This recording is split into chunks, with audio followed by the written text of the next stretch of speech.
I think the minute I stepped on a practice field for rugby, the calling happened. An 8-year plan to be on the team, and I was in it within 2 years. Don't wait until you are a pro to be a pro, right? Like, I like doing something, stopping and learning from it. Like, it just looked like it was a heavy hit. To give up, it's not up. You know, that's the first time I played like professionally. I'm making rugby money. How can I make money outside of it? And there's two Scottish guys, and they said, "Oh, you're here for the movie." Rugby is a sport where that's often coupled with actually having a good time. He looked at me and he says, "You guys are off." Grow rugby, grow rugby, grow rugby, grow rugby, grow rugby, grow rugby, grow rugby.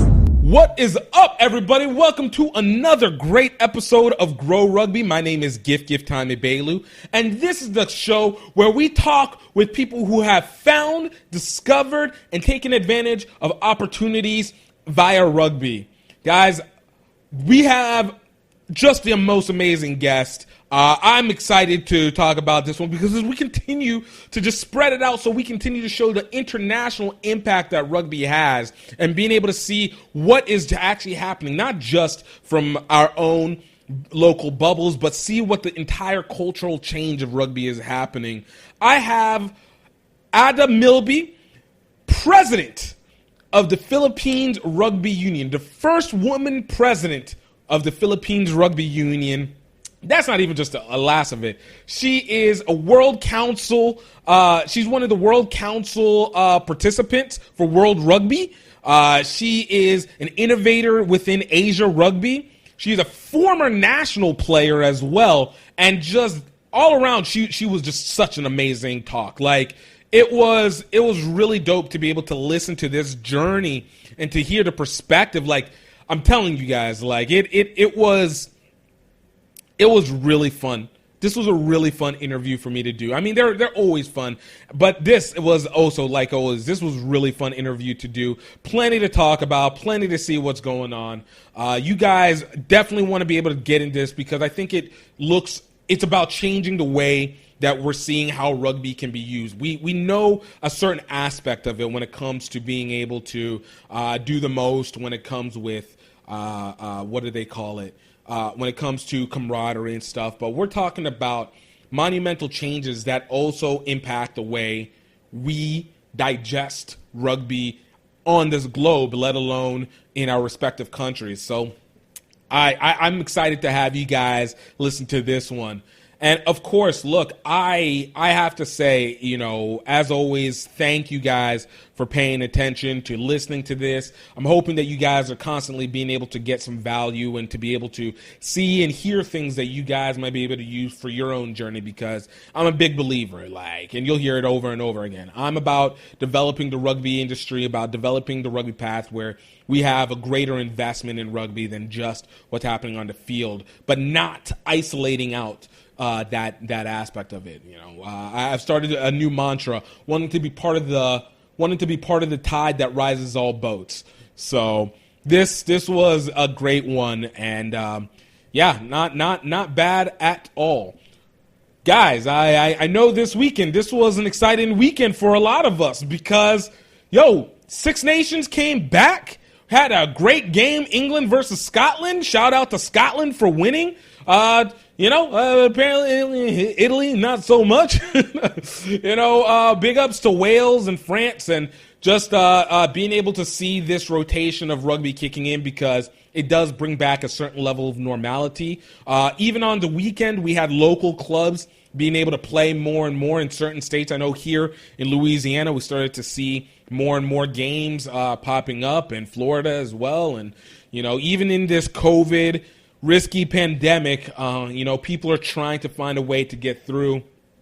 Obviously, the vaccine is coming. I know a number of people who have taken the vaccine. So, needless to say, obviously hesitancy comes with reason, but I'm hoping most people are willing to go take this vaccine so we can start moving past these moments, because I want to get things done. I want to have things happen. I want events to occur again. Speaking of events, I know last week we officially announced it, but I want to double it down by also having another significant announcement of the HBCU Rugby Classic coming back May 1st and 2nd. Yo, you guys got to get in on this piece. Yo, I'm telling you, it is the best.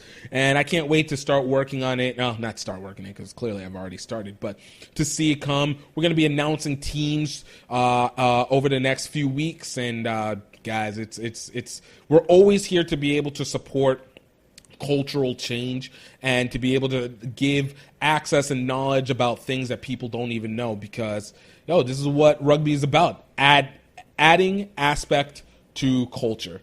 I don't know why AAC, I don't really have anything specific for that, but yeah, no, it's something that I'm looking forward to.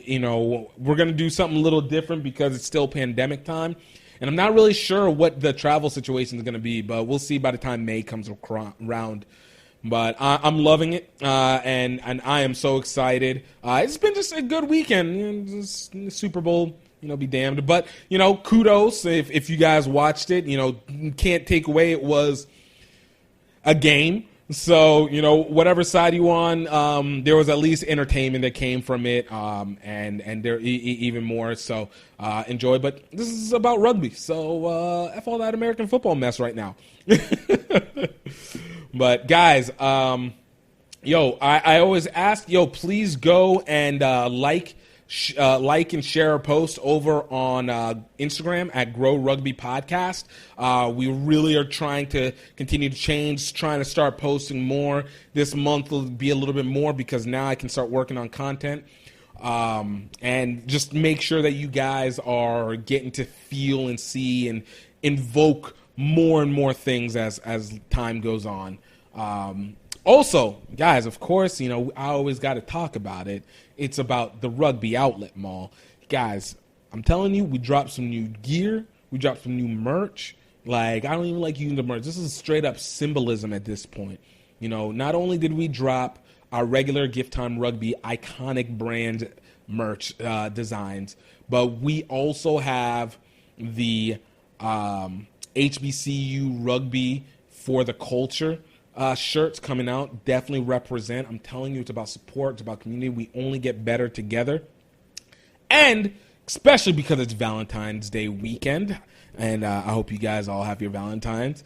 We have a special Valentine's Day deal going through. We're getting 20% off on them, but you guys know the code to use because you guys are Grow Rugby podcasters listening. All right, you guys are adding in. We got a great set of shirts. Our rugby base shirts are dope.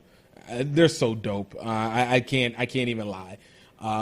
But guys, you guys check it out, and you know what the code to use? Grow Rugby, all one word, GREAUX Rugby, and you get 20% off all GiftTime Rugby Network and HBCU Rugby Classic merch. That's including our Valentine's Day special. And that's only for those who listen. So, guys, check it out. There's no minimum purchase required. You guys can just jump in on that one and take advantage right there. Lastly, of course, I hope that you guys are really, really enjoying the fact that that you guys are still around, that I hope your days are going well. Please, guys, also, can you guys leave a review and comment on Apple Podcasts? All the comments, all the reviews help the podcast, help us get found more. We're here to curate. We're here to distribute. We're here to give more information. So just to be able to let that through. And, of course, please subscribe to our YouTube page, youtube.com/GiftTime Rugby Network. All right. That's all I got to promote. That's all I got to promote right now.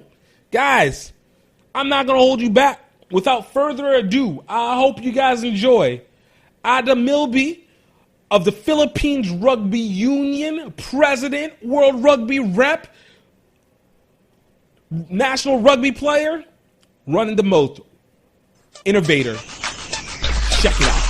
Grow Rugby, Grow Rugby, Grow Rugby, Grow Rugby, Grow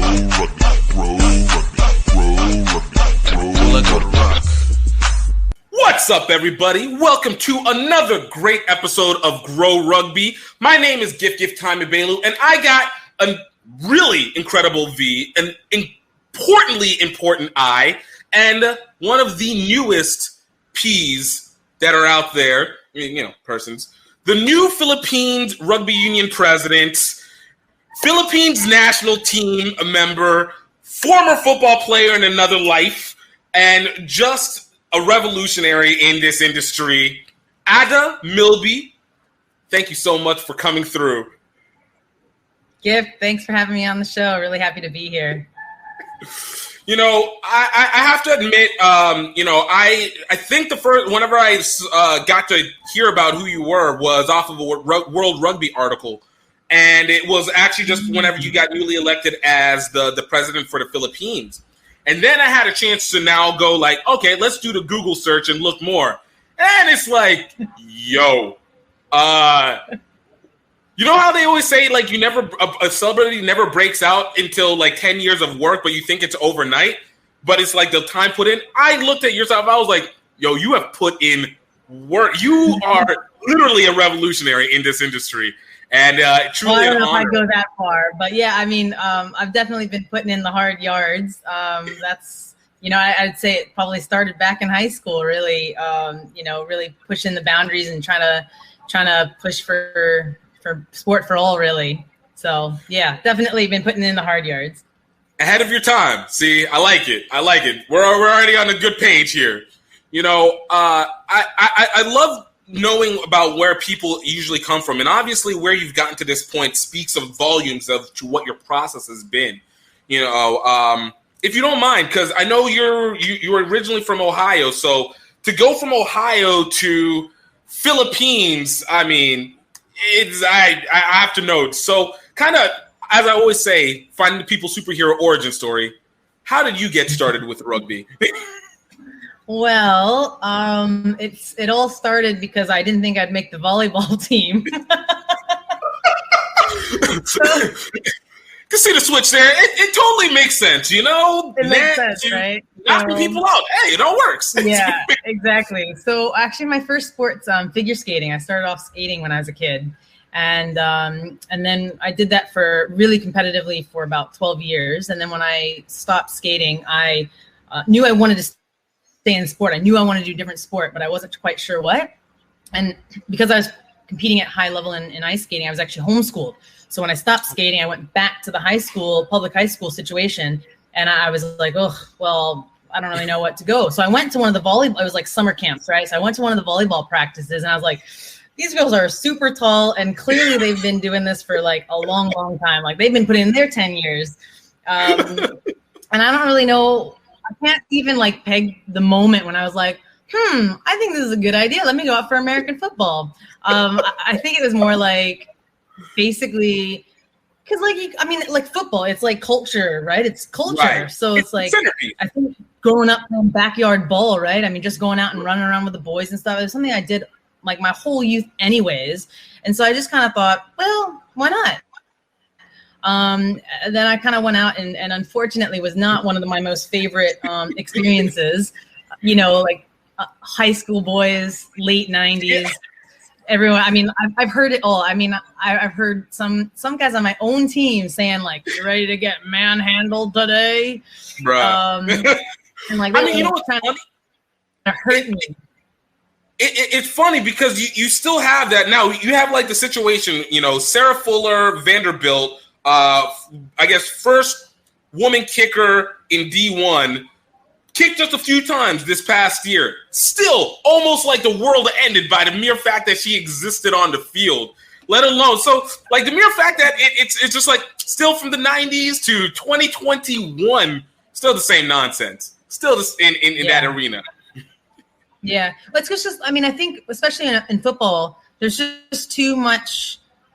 Like there's so much tradition built in, like gendering the sport, right? It's like football's for the boys, and now basketball I think is a great example. It has really gone like non-gendered, like it's really like a lot more television for men's basketball, women's basketball. I think it's awesome. But football, we've struggled to crack that culture there, right? It's like, oh, it's really the man's sport and blah, blah, blah. But I think that with Vanderbilt being, one of the kickers now, it's one of those things like that's high profile, right? I mean, I'm just like small town, little 10,000 population city when I was growing up. So it was huge news at the time, but nobody else heard about it. It didn't make any kind of national or international news. Right. But someone like that, now that it's like, huge news, more girls are going to be like, oh, she's done it. Now I can try that too. And it's like, it's really about just raising the profile and like being in a space that's like, okay, I've seen one person. Sometimes it just takes one person and then the next person and the next person. And more news outlets are going to start picking up these stories. And I think really encouraging more girls in that space. And to the point, I mean, changing culture takes time. And it will just take time. But anyway, so yeah, like that was basically my origin. Got into football, played one season, have some hilarious stories for another time to chat about. We're gonna come back on that one. We want to make sure we have something for next time. I want to make sure I can get you again.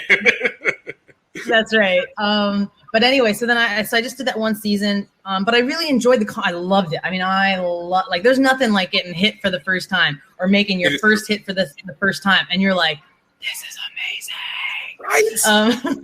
Like it's the first anticipated worry of like the pain, and then once you realize, yo, this isn't that bad, you're just like, oh, I gotta do this again. Let's go. Yeah, exactly.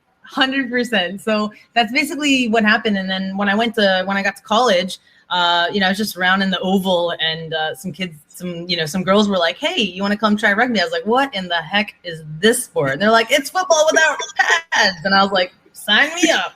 So I just super fell in love with it. Yeah, just super fell in love with it. The culture, like that team, the family, like literally putting your body on the line for your teammate. Like, it was just a completely different feeling from doing individual sports like ice skating, which is challenging on a different level. But there's just something really specific about team sports, and for me, rugby personally, that just really hooked me.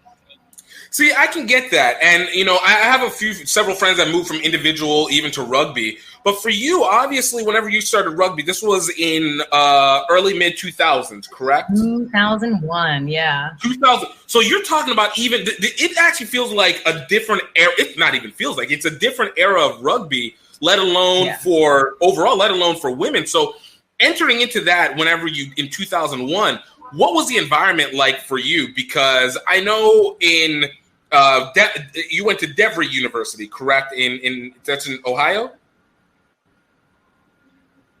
Well, I went to where I was introduced to rugby was at Wright State University in Ohio. Yeah. Okay, so we're talking about in still small. I consider Ohio to be a southern state that happens to be in the Midwest. So the constitutions are very familiar to me, but in that time, you're talking about women's rugby in a small town, small school, in a small area. What was that environment like for you in being able to develop the rugby there? Yeah, I mean, I didn't know what I was getting myself into at the time. I just wanted to play some ball. But I didn't play on a varsity team. It was just the college club social, right? I mean, but it was just really a great time, and it was really amateur. Nobody was thinking about, I'm going to use this as my pathway to get on the Eagles or something like that. It was just like everybody just went out and had a good time, smash it up, have some drinks after, and that's what it was. It was like the college experience. So it was a very different era, because I think USA Rugby, despite some of the challenges of recent, have done a really great job of building up their women's program, their men's program. There's very clear pathways. I think that, the camps that they've set up all over the country are really, really a step in the right direction. They've got the support of the National Olympic Committee, especially now that it's in the Olympics again. So I think that, pathway-wise, USA Rugby is really on the right track as far as becoming a global contender for both men's and women's. No, I agree. And I think we, especially once it got to the Olympics and you're able to attach with like Chula Vista and stuff like that, you were able to see it, and you're starting to see the talent pool, which is kind of why I love the dichotomy of where it started to where it is now. Because I know I've talked with other women who were on that starting in 98, 97, 2001, 2002, 2003. And, you're talking about a pathway, let's not even say a pathway. We're just talking about even the competitive environment of being able to find competition across the board. We're talking about 10 years off from when the USA women had just won a championship. So it's still early, and even rugby is still early. So when you guys were playing, was there a bunch of teams that you guys were able to compete against in that area, or did you guys have to travel a lot to find competition? What was that? We really only had to travel. I think the maximum that I ever traveled to one game was maybe 2 hours. I was actually pretty pleased with the number of comps that we had. The one game that we did play, we played like a friendly against the University of Dayton, which at the time they were a Div 1, like they were like top nation, top in the nation kind of school competitively. And man, we got our asses handed to us, but it was so much fun. And we were like a social rugby club, and they were like Div 1, right? We were just like Div 3 school. So, but it was so much fun. It was a good time. But yeah, I mean, in general, it was just basically any place we could get a game. We were just willing to travel and go. And there was no like a official league, as it were. It was just kind of like what schools in Ohio are willing to play. Let's set up a game and go there and play. That's so dope. I'm not even going to lie. Even playing club down here in Louisiana, I think still my closest game might have been an hour, which was to New Orleans. And then basically every other game was around with 3 to 8 hours, depending on where it is. This is just between now 10 years. This is 5-10 years ago, just alone. So the idea of being able to be like, 2 hours is my furthest. That's normal. I'm like, I don't know how you guys did it. This is nuts. I might have to take away the Southern label that I had for Ohio.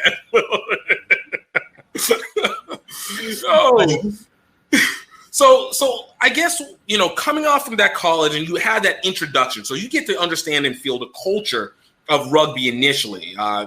For me, while Baton Rouge Rugby wasn't a social rugby club, they were competitive. It was leaning more social than, maybe a straight up competitive one. So the culture of it was actually what sold me the most, because playing football, you know the competition on the field and stuff like that.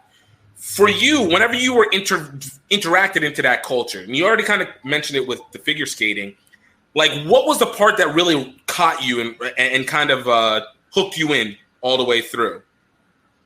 I mean, I think there's something pretty special about sticking your head between your teammates' bum cracks, that bonds you in a way that no other sport can do, right? Amen to that.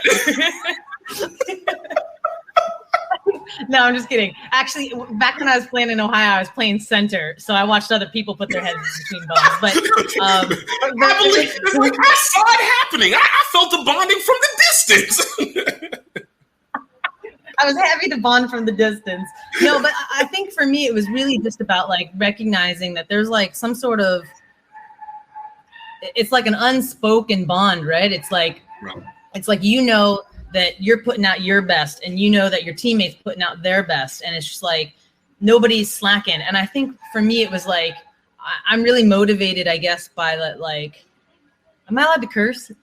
Absolutely. It's this is the pleasure of having a platform. Can do whatever it wants. It's kind of like somebody looking at you, when you miss that tackle, or when you miss that ruck, or when you miss whatever it is, you messed up, right? And it's when that teammate looks at you and get your shit together, and it's oh yeah, I gotta get my shit together. And so it's just I don't know, there's something special about recognizing that you're not just part of the team, but it's you really feel like you're a family, even if you don't necessarily get along with that person from a personality standpoint. You don't want to let the team down. And so it's just I think that's very specific feeling of I don't want to let the team down. I want to make sure I'm putting out my best, because we've got to get across the line, and we're going to win this together. And it's not some of the other sports, like basketball and such, where you can kind of have these one single superstars that just can carry the whole team, right? I mean, you got 15 people out on the pitch, and it takes all 15 people to make sure that you get across the line. And so I think, to me, that's the really unique, special thing about rugby that differentiates us from kind of other sports. Brought to you by the Rugby Outlet Mall. equipping you for freedom and connection through rugby. Find out more at rugbyoutletmall.com. I agree, and it was something that has always interested me whenever I got started, and I started really digging deep in because, I, like you, played multiple sports, and don't get me wrong, there's always an aspect of bonding that I think goes on with any sport, any team sport. It's a natural part of it. But there was another level of it that really kind of stood out where I was trying to figure out, like, why is it? Why does this social aspect feel so different than it has if I'm playing football and I'm cool with my teammates, but, at the same time, I'm also cool with the opponents, regardless, or basketball or whatever. And I think that the concept I came with was something to the effect of, like, it's like you're competing against your sibling. You're not competing against your enemy. You're competing against your sibling. Yeah. You don't want your sibling to beat you. Like, that can't happen, but you want your sibling to do well enough that they are still good, just not as good as you. Yeah, that's right. I may have had a couple castable injuries that I've given to a couple of other girls over the years. Siblings gotta feel it. And it's like one of those things. It's like I went over and I was like, I'm so sorry. I did not mean to, break that limb. But, at the end of the day, she's like, hey, it's cool. We're just playing the game. It's fine. And there's no hard feelings. Nobody hates each other. And that's something special. That's really something special. Agreed. And it helps that, you get a drink along with it. It's like, yo, let me grab you that drink for you. I got you. My bad. Yeah, exactly. Oh, and I think that's it exactly. So, even for me, because of that, I became really wanting to focus on the rugby culture itself. So with that in mind, how did you go from being on a engaging social rugby club in college to then moving to the Philippines national team? Well, I'm half Filipino, so that's part of it. So basically, after I did 1 year at Wright State, and then I joined the military. So I did about 9 years, and then I essentially during that whole time I didn't play. I didn't play rugby at all the whole time. Various deployments, and kind of being stationed, too busy, had one kid, all that kind of stuff. So, kind of did that pathway for a while, and then when I got out of the military, I was thinking, what's next? What do I want to do now? And I thought kind of take a bit of a sabbatical year. My brother was already living here. So nice. I'll come and take a year vacation in the Philippines and just figure it out as I go along. And then it just so happened that Philippines Rugby had started up the women's team the year before I moved out here. And I remember thinking, like, before my first practice, because I was like out of shape. I was like super out of shape. Hadn't played in 10 years, had a baby about a year before, 18 months before, something like that. And I was just thinking to myself, I'm gonna really bite the dust here. I'm gonna be sucking wind, all that negative talk. And I remember like reaching out, like, hey, they're like, yeah, come out and train with us. I was like, yeah, maybe I'll just come watch. I'll just check it out, because I'm like really like elite background of sports, right? And I'm like at that time I was like the heaviest that I'd ever been, all this kind of stuff. So I was like, I'll just come out and watch. And then I came out and they're like, no, just put on some boots, just have a run around, blah, blah, blah. And, of course, it's like once you step on the field and you get the ball in hand, you just remember how much you love it and how much you miss it. And that's, I think, coming, like, we could talk about COVID some other time, but like I think that's one of the things that I miss so much, just having that ball in hand, running around the pitch, just passing to my mates. But yeah, so from that first session, that was March. So 3 months later, I was the captain for the national women's team. Wow. And so it was may as well speed through. If it's meant to happen, it's going to happen. Always been a bit of a fast tracker. So so it's just kind of like that was the first step, and then I think for me there was a lot of culture shock coming from the States and coming to the Philippines and recognizing like, wow, I was really ungrateful for the resources that we have and the fields that we have and, all that sort of background and everything that we've got. So I just kind of thought to myself, I think I can do something to help here. I really, I've got this thing inside me that's like, I want to help. How can I help improve the program? How can I help make it better? And and that's really kind of just started the whole journey. I mean, I was only planning on being here for a year, and now I've been here about 9 years. So it's just kind of like one thing, and it's all been driven by rugby the whole step of the way. It's always like, how can I do more? What can I do? How can I step up? How can I, do more to serve? And that's really been my whole story, really. I like that because it kind of brings up several points, especially in the factor of cultural enhancement. I guess maybe it might be the word to utilize, because for you, let me ask before this. Had you gone to the Philippines prior to you moving there after the military? No, I mean, just family vacations and stuff over the years as a kid, just like 2 weeks here, 2 weeks there. I had never stayed any amount of substantial time here. So it sounds like and I've had this issue. So my family's originally from Nigeria. So there's always been this draw of like, you always appreciate being in the States and what it has and yada, yada. But there's always this little bit of an instance of understanding the family that's overseas, the family of where the proverbial homeland would be. Yeah. And I think it's interesting being able to utilize rugby because it does create this bonding effect where now it's like finding and understanding the culture to its depth while simultaneously being able to utilize the social dynamics of the sport that already exists, kind of giving you a foundation on it.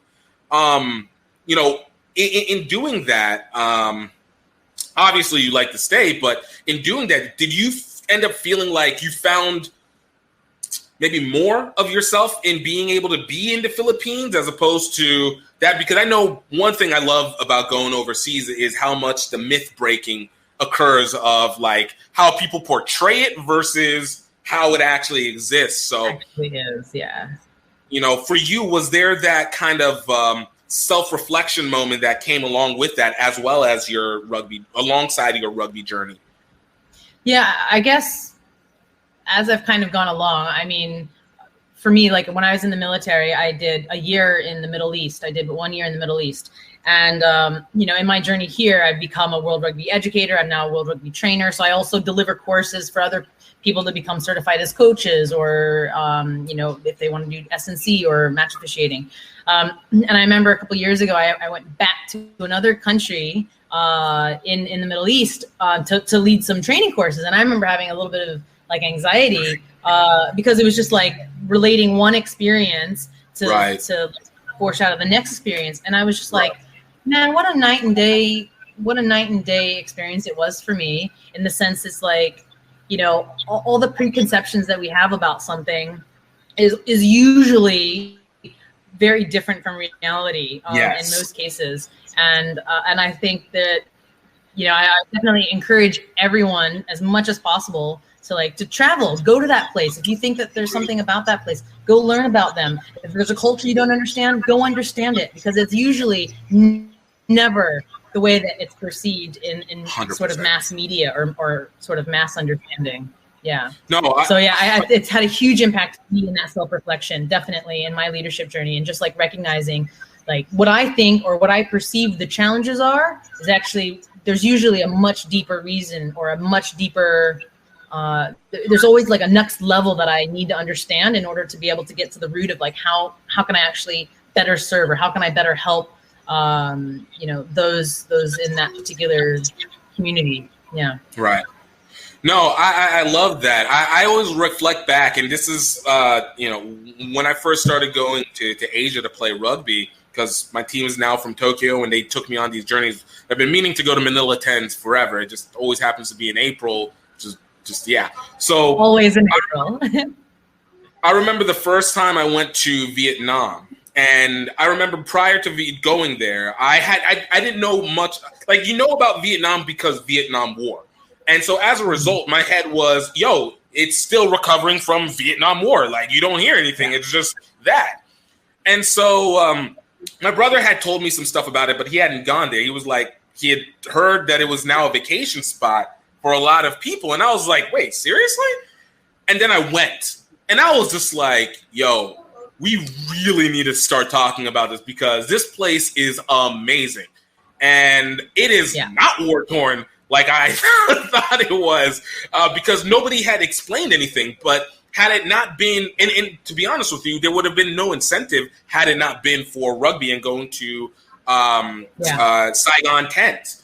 And so it was just like, yo, like, we not only is this place amazing, more people need to come out to this, just in the tournament, let alone to enjoy the culture. And again, for me, I'll make this claim: I've never been in a place that's so safe in my life, ever. Right? Like, I mean, Vietnam is one of the more technologically advanced countries in Southeast Asia as well. Like, as far as the stuff that's going out, the progression of economy, they're really up and coming. Just a lot of people don't really know about it, especially in states and stuff. Exactly. Actually, they have the Hanoi 10s coming up this weekend. I think they've got the Hanoi 10s coming up. They always do it in this springtime moment where it's just like, no, do more summer. Be in the fall. Be in the fall. Like, why? Like, because in Southeast Asia, the fall in the state is basically typhoon season in Southeast Asia. So most of our tournaments happen in the U.S. As far as the state's concerned, like winter, springish. So most of the like casual social tournaments is like between January and April, basically. And which has all been the time. It was Bangkok 10s that was in February. It's been talked about Manila 10s in April, and I think because Saigon 10s happened to be in September, it happened to work out. And then whatever in Japan always is there. So yeah, it's always in this little crux time. So one way or another, I have to make my way out there because definitely. So, all right. So kind of getting back, because I could go on a tangent about how much I love Southeast Asia. And it's home. Well, so I love Louisiana. So, we can do a swap house situation one time. Switch it out? Yeah, we'll just swap houses. Let's go. So, you now got into and became a component of Philippines Rugby. You took on the national team. For you, because this is basically meaning now you're part of this development of this squad that has been going. And for what it's worth, from what I've understood, Philippines Rugby has developed significantly over the last 10 years, at least definitely from the men's side I knew. And from what I've seen from Bangkok 10s and then subsequently from literally the Bangkok 10s and Saigon 10s, the women's side has slowly been increasing itself over this last 5 years. So for you, like, now that you've gone from amateur social to kind of steady to developing, and then now you're really in the crux of developing and like educating it. What has that path been like for you in being able to see it and literally building this thing almost from ground up? I think like it's like one of those things like when you first get like your first leadership position and you're like, yeah, I'm the boss. Yeah. What up? And you just think that you know everything, right? But really, like, actually, all you can see is like right here. Like, this is all you can actually see. And then, you spend a couple of years, and then you're like, oh, I can see a little bit more. And then you come more, like, oh, dang, I can see a little bit more. Until then you realize one day, like, I didn't know anything back then. I just thought I knew. Yes. Yeah, so that's basically been my leadership journey, or that's been my journey throughout this whole thing, is just like, being able to see a little bit more of the bigger picture, and then having these experiences. And that's why I think traveling with rugby is such a wonderful experience, because then you get to really capture different perspectives or different stories or,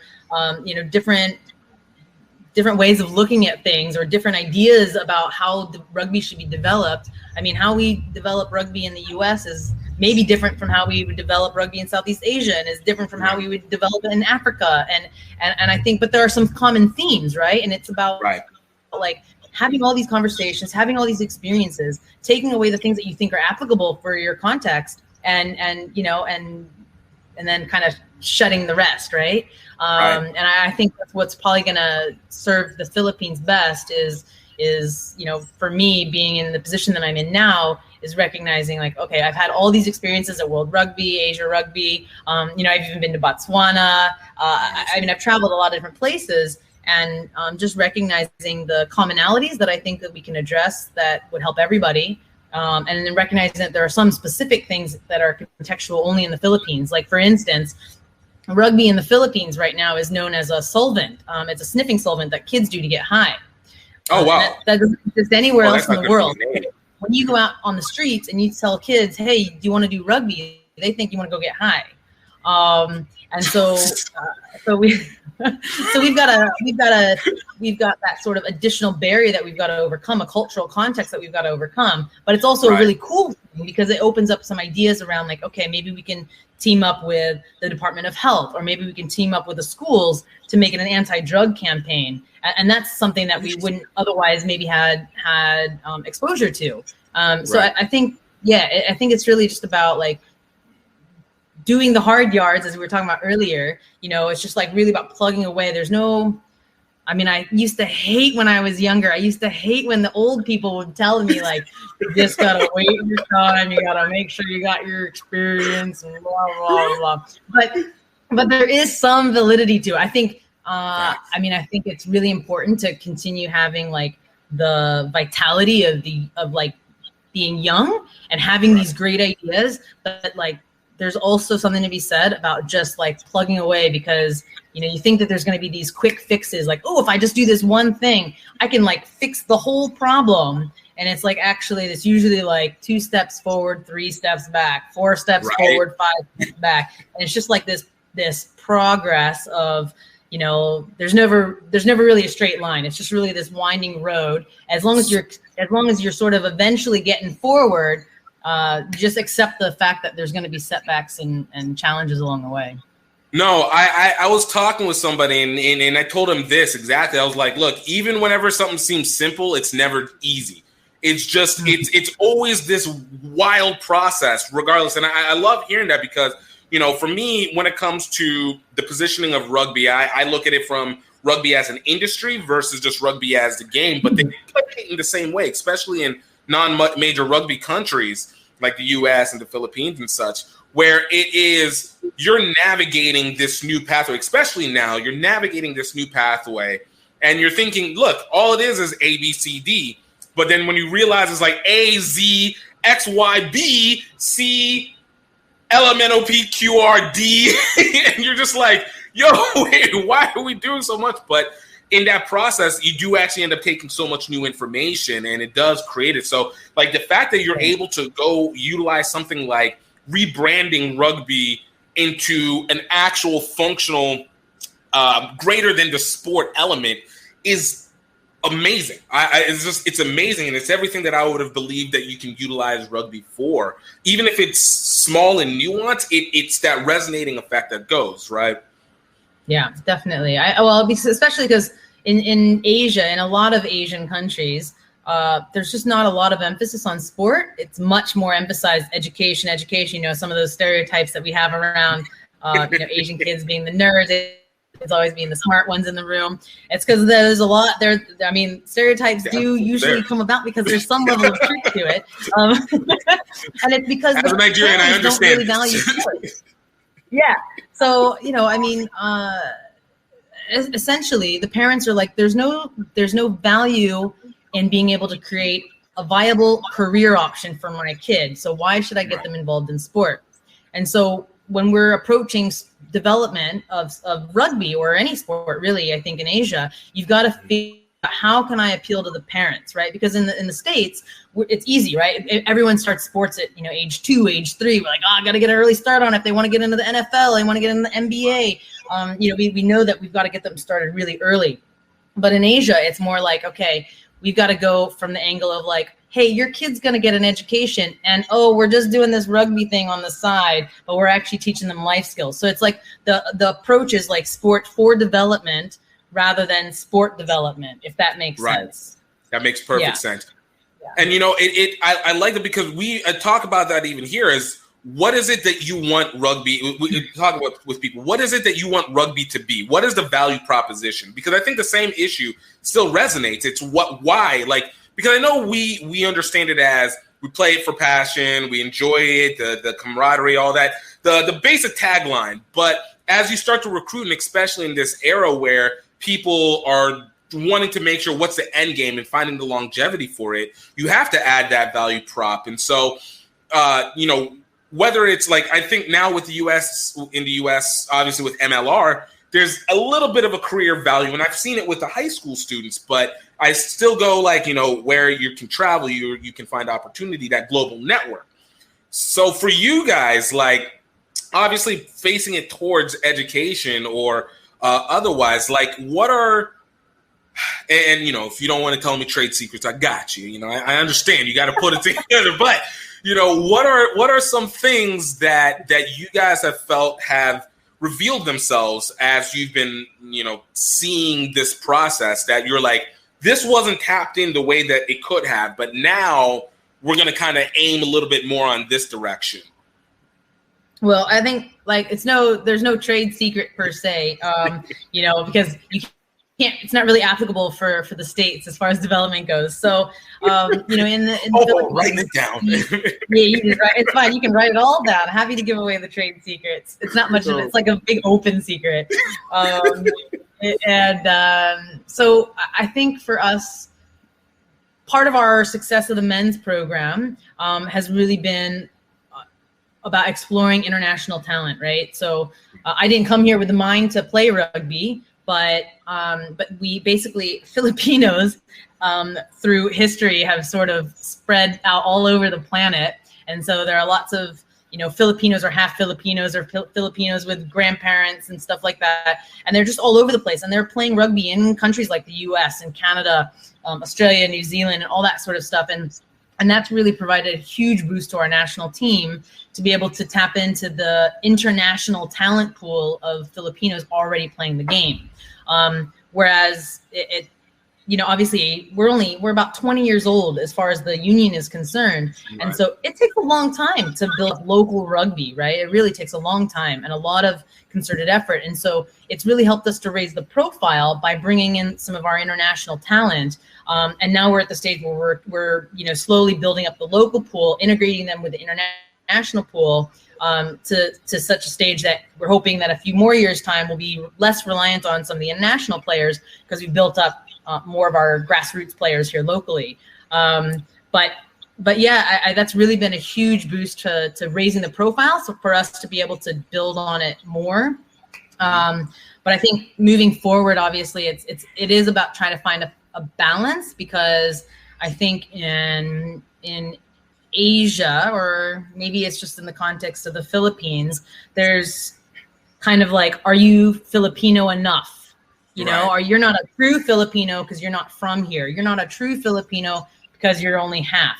And it's like, man, unless you're the color of gift, nobody's a true Filipino in this country. Because if you look at the real indigenous Filipinos, we look very Pacific.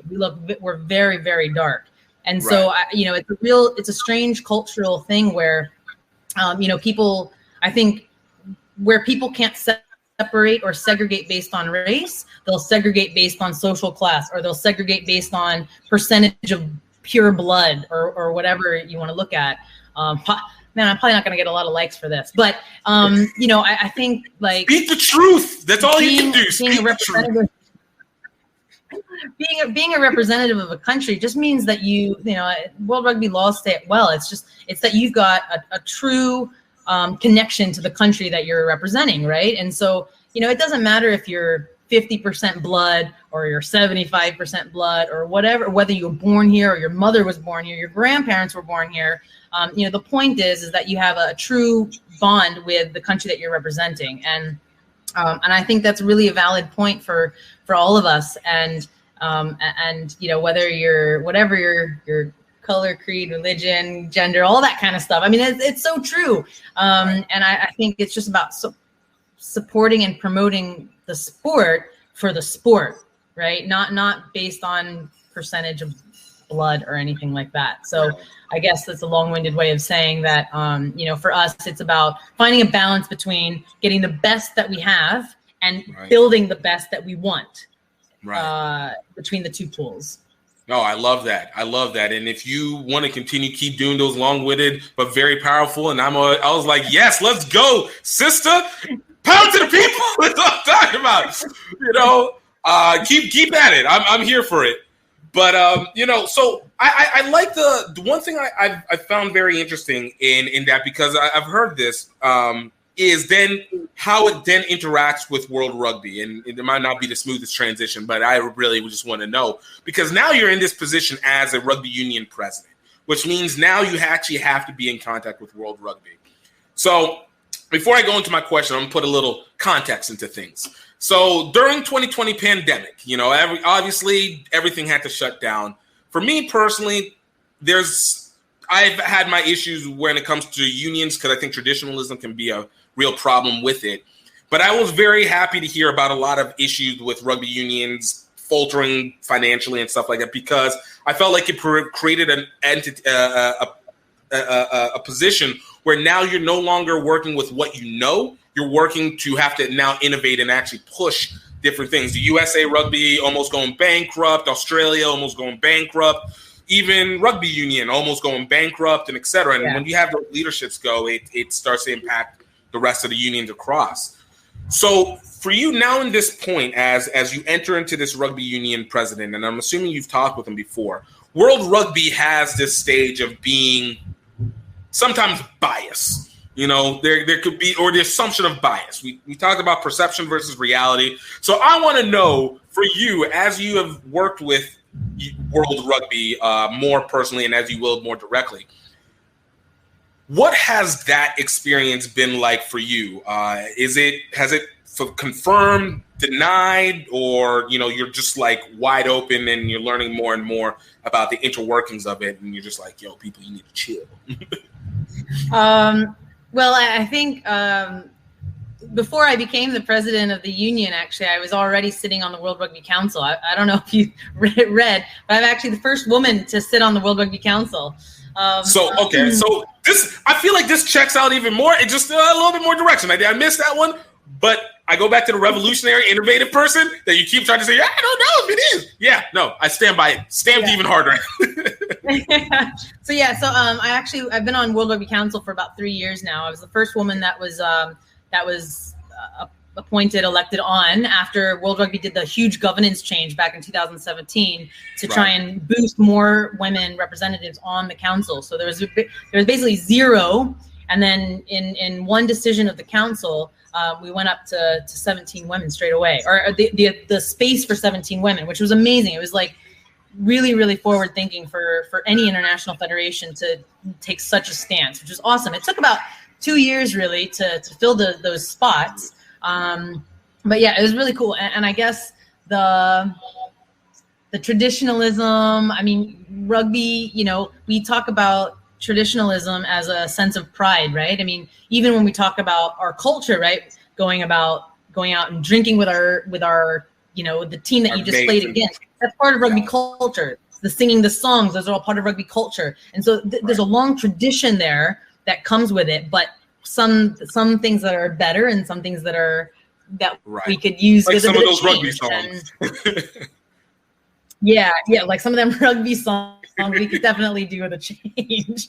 And I guess like for me, I think there were people that asked me this question actually when I first got onto council. They're like, wow, what's it like now that you're on council? And, is it going to change? Is everything going to be immediately changed? And I thought, it's one thing I think that the council had the foresight to realize that there needed to be a change, but accepting that that there needs to be a change and actually accepting the change, that's a progression, right? The two different things. Right. And so I always tell people, like, change is a process. It's not a decision. So it was a decision to create space for more women to get on the council, but the process of women being really impactful and really driving change and being part of the conversation at a larger scale, that takes time. But to say that, I mean, I said that in 2017, but now we're actually starting to see that. So now World Rugby, slowly, and I'd say progressively, quickly, this is an accelerated process. We've now got one of the women that's chairing one of the committees for World Rugby. You've got women that represent on all the committees that World Rugby has. So I currently sit on the Regions Committee, and I also sit on the Community Rugby, which is basically grassroots and development. So I sit on 2 committees already, and so women are being integrated. Women are. It's a process, And I think that it will continue to change the direction. It will continue to change the landscape of rugby moving forward. No, and that I love to hear, and it makes perfect sense. Like I said, I definitely see the changes, and I think that's why I was saying, referencing back to what happened during the pandemic, as if the pandemic has ended, but it happened in the beginning of the pandemic. It kind of reminds me of, you're talking 1995 when professionalism finally is checkmarked off by IRB. Now you have this next stage where you're able to make these adjustments, and like you said, 2017, women are allowed, which you would think, oh man, this is so obvious, but it does. It is a process, and regardless of whatever the situation is, it's a marathon, not a sprint. Right. But that's why I go back again and say, like, for you, even within that, the women's component, do you feel like World Rugby continues to keep trying to teach itself and better itself now, and maybe to some extent modernize in some of these elements that weren't so much maybe paid attention to before, as opposed to where they're trying to go to now, and especially now that you also have a hand in that process?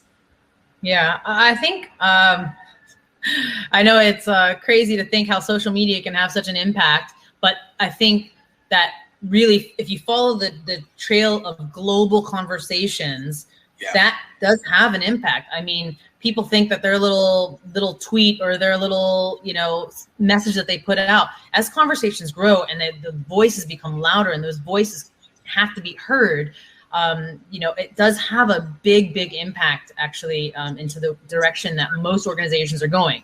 Unfortunately, as it is, like, even in the corporate world, right? The bigger the company, generally speaking, the longer it takes for those organizations to shift and move. They're not as agile. They're not as adept as like a startup, right? So, but I think recognizing that World Rugby is moving in the right direction, they do recognize that there are changes that need to happen. It's just because there are so many different perspectives, so many different opinions, so many different ideas about how they think. I mean, nobody's in rugby because they have some grand personal agenda, I would hope. But everyone there's always that one person. Always that one person. But I think everybody that's involved in rugby genuinely wants to see the best thing for rugby, or the best thing for their country, or the best thing for their community, right?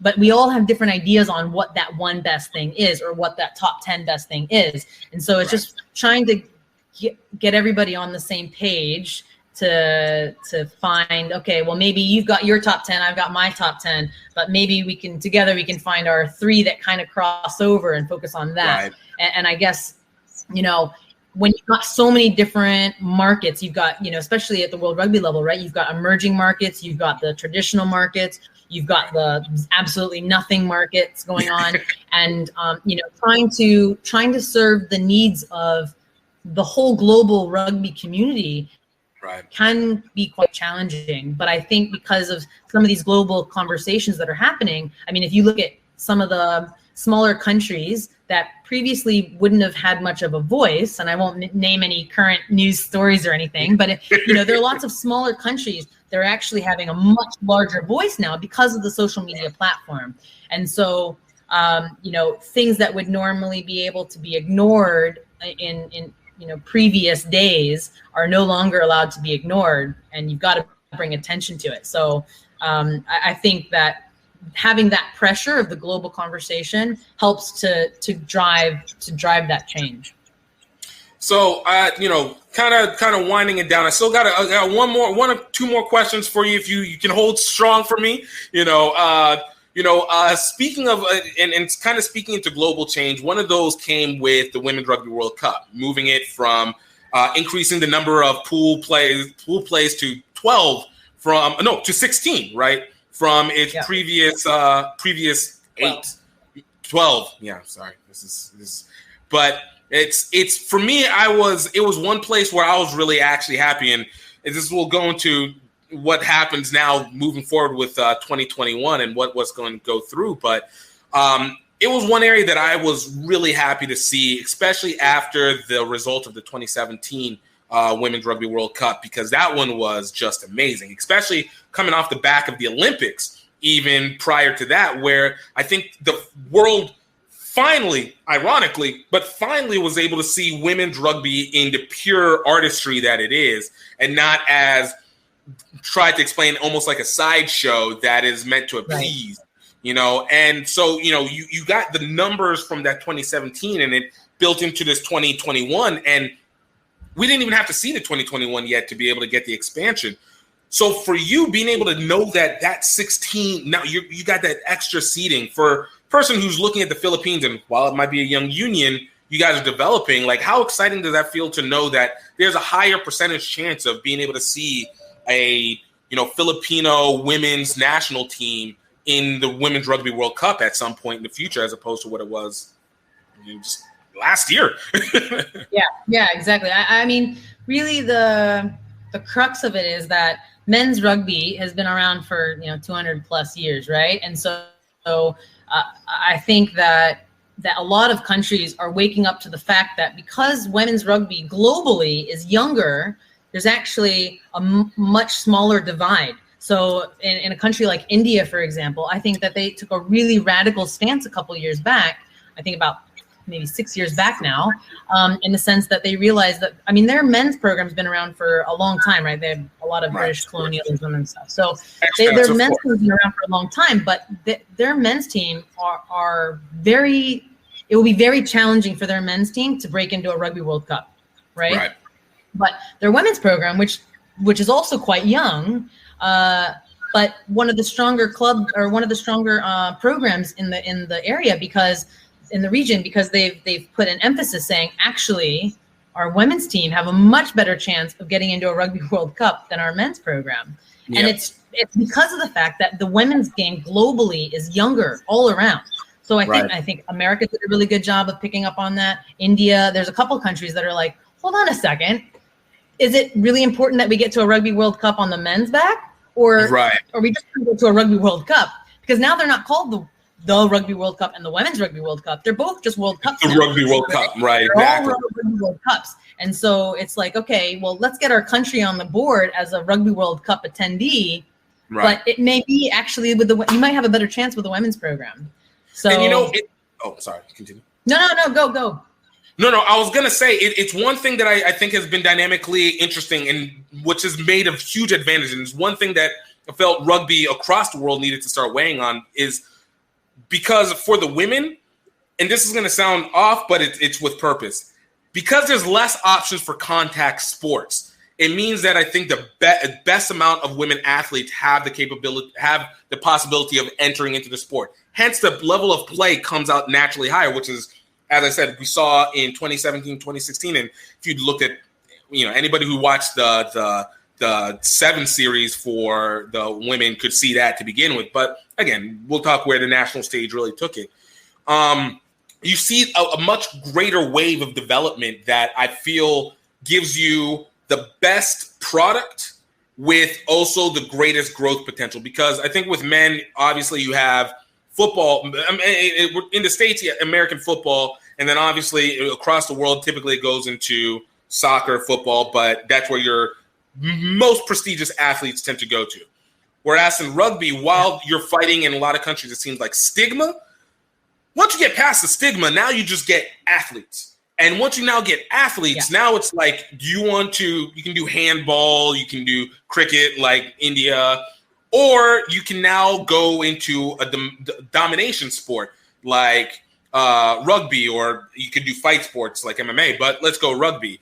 And it was something even I saw in Cambodia where it was like, you give this angle and like the women completely dominate from an early age because of the fact that it's like, there's a different mentality that it goes with knowing that you can hit somebody versus just playing or just doing an individual sport. There's that team and obviously contact. Contact breeds a lot of confidence and culture change there. Yeah, absolutely. Yeah, I can't agree more. And I think in the States specifically, because football is so gendered towards men, it is a huge opportunity for girls to be like, look, I don't want to be put up in a bikini and with pads on and look all cute and be like a powder puff. I want to go out and actually be an athlete, like #CoverTheAthlete, right? I don't want to be asked about my hair. My hair's going to look like crap, right? I'm going to go out, I'm going to hit hard, and I'm going to love it. And I don't care what shorts I'm wearing or what shoes I'm wearing today. I want to go out and be respected as an athlete. And I think rugby provides an opportunity for women to be celebrated as athletes, not as, oh, well, you're the partner of this, or you're the partner of that, Right. It's just like, wow, you're an amazing athlete and good on you. Right. It's an independent, it's an autonomous, independent position. Yeah. No, I love it. I love it. So, winding down now, last question, Philippines rugby continues to grow. You guys are dynamically continuing to change the game. I always feel like between the Philippines, Sri Lanka, Thailand, and Japan and China, like this is where the game sees the most shifts in the Asia area. Now as a president, what is the platform that you plan to and intend to use to continue to drive your agenda forward, for lack of a better word? I think it kind of goes back to what we were saying before. It's like it seems like simple, but actually it's really a complicated question. This is what we do. We get deep. It's like, all we have to do is get into the schools, make sure our national team's successful, and then build it, and they will come, right? No, it's not, I wish it was that easy. Just check it off. It's nothing, no problem at all. Yeah, there's definitely no single one thing that I can say that will make us successful. I can tell you that I do have a multi-pronged approach in the sense that, like I was saying earlier, it's really important for us to continue succeeding at the international level because, of course, that helps us with our funding with sponsors. It helps us with our government funding, which is very results-based. And also it helps to raise awareness, the profile of rugby in the country. And we want to make sure that we continue to put out our best athletes on the field. And so I think that is one thing that we want to do, especially during this season of COVID. There's basically no rugby happening in the Philippines. And so we really have to rely on our international talent, our athletes that are playing in the States and, Australia, New Zealand, they're actually out playing games, right? And we can't compete with that at the moment. And so I think basically in the next couple of years, we're probably going to need to rely a lot on that international talent pool. But my top priority locally is to just get rugby back on the pitch, get to a stage where we can just pass the ball around, have some basic conditioning, make sure that we're taking care of the welfare of the athlete. Because even when we do get to come back on the pitch, we haven't done contact in over a year now. We've got to make sure we've got to do it in a safe way with a proper preseason before people get into contact so that people aren't having concussions and breaking bones left and right and all that kind of stuff. So really making sure that player welfare is at the forefront of our minds. And then from that space, really just trying to continue building the whole scene through our partnerships with the communities, with the schools, using sport for development approaches. And, one of my big hopes for this year, well, maybe not this year, but one of my big hopes for the next couple of years is to try and get into, our equivalent of the NCAA. Because that kind of stuff is televised here. I recognize it. It's a great entryway for us to truly build the awareness and build the profile of rugby, and recognize and promote to Filipinos like, hey, this is a sport that we can play. I don't know why we're playing basketball. We're a small country, right? We're never going to be that competitive. So let's get on board with rugby because we've got the agility, we've got the ball handling, we've got all those skills that we've got from basketball are really transferable to rugby. I'm sure you know that also, right? I mean, you got all the ball handling skills, the agility, the ability to run, all that kind of stuff, being able to look see into space, all that stuff transfers really, really well into rugby. So once we can turn on the local rugby population into recognizing like, we don't have to be tall. We can just be fast and just run everybody. Then, yeah, that's really how I think that we can build the sport out really, really quickly. I love it. I absolutely love it. Ada, thank you so much. And, for the sake of, any Filipino players who might hear this and, interested, what's the best way to, either get in contact with you or who to contact? What's the best way to be able to participate, I guess? Well, I mean, obviously, just check us out on all of our social media pages, Instagram, Philippines.rugby, or our Facebook page, which is, I think, it's a really long one. I think it's called Philippines Rugby Team / Philippine Volcanoes, which is our national rugby team. But really, just have a look out. We're always looking for international talent. So if you, especially in the States, actually, I think the States is one of our most untapped markets for Philippine talent. I heard the other day that Tagalog, which is the national language of the Philippines, like the 4th most spoken language or something in the States. And so I know that there are heaps of Filipinos out there. So Filipinos, call it out, shout out. Find us on our social media pages, reach out to us, send us your demos. We want to hear from you. We definitely are always looking for more international talent to add to our training pool. Yo, I love it. Ada, thank you so Thank you so much. Oh, I love it. I feel like I'm at home. I told you this was going to be a discussion from the beginning. That solidified it. That's where we go. That's it. Didn't give the brief. I didn't give the brief before we started.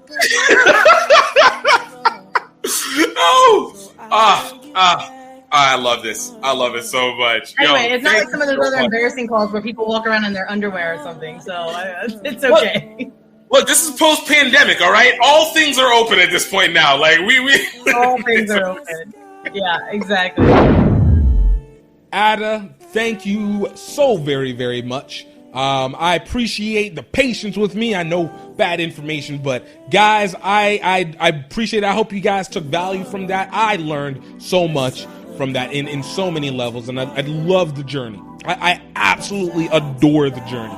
And it's everything to me to be able to keep having to hear and tell and show these stories, because I think they're so important to developing the upward trajectory of rugby. So, guys, thank you so much for listening. Please check out some of our other podcasts. Last week, we had Warren Mullis and Preston Thompson of American Rugby Podcast, also known as Red, White, and Black Eye. Prior to that, we had Tozan Tutatanwe of Viral Rugby. We had USA Rugby Council for Training and Development on. We've had Tiffany Faye, the former 27 captain for the USA Rugby team for the 2017 Rugby World Cup.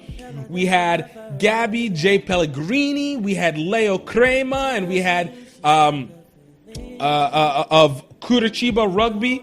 We've had Tiara Mack, the Rhode Island State Senator, Koma Gandhi Fishbin, Gordon Hanlon, Georgie Koda, Freddie Henry Ajuda of Nigeria Rugby. We are bringing all sorts of people. Cheta Emba of USA Rugby, Kelly Smith of American Rugby Pro Training Center. Like, we are bringing all the different kinds of people so you understand the wide variation that is available when it comes to what you can do in rugby and how you can be able to support as both a person who spectates, a person who learns, and of course, a person who wants to be able to fully invest and make a career and a life through this. So, guys, I hope you enjoy.